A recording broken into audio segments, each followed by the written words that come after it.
கடலூர் மாவட்டத்தில் தொடரும் கனமழையால் வீராணம் ஏரியில் நீர் திறப்பு 2200 கன அடியாக உயர்த்தப்பட்டிருக்கிறது. இது பற்றின மேலும் விவரங்களை செய்தியாளர் கார்த்திகேயன் வழங்கிட கேட்கலாம்.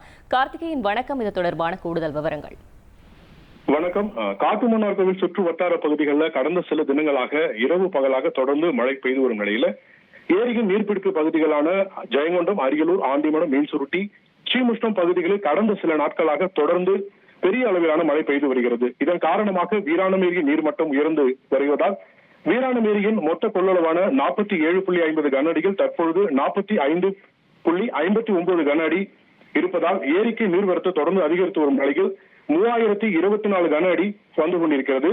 இந்த சூழலை பாதுகாப்பு கருதியும் 1668 கன அடி வெளியேற்றி வரும் நிலையில் தற்போது வெள்ளையங்கால் ஓடை வழியாக 500 கன அடி திறக்கப்பட்டுள்ளது.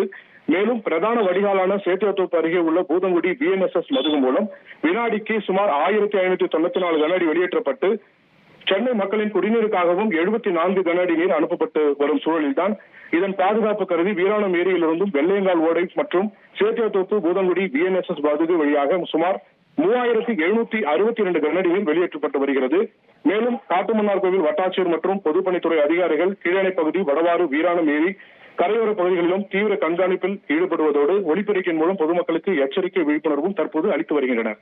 தகவல்களுக்கு நன்றி கார்த்திகேயன். செய்திகளை உடனுக்குடன் தெரிந்து கொள்ள உடனே சப்ஸ்கிரைப் பண்ணுங்க.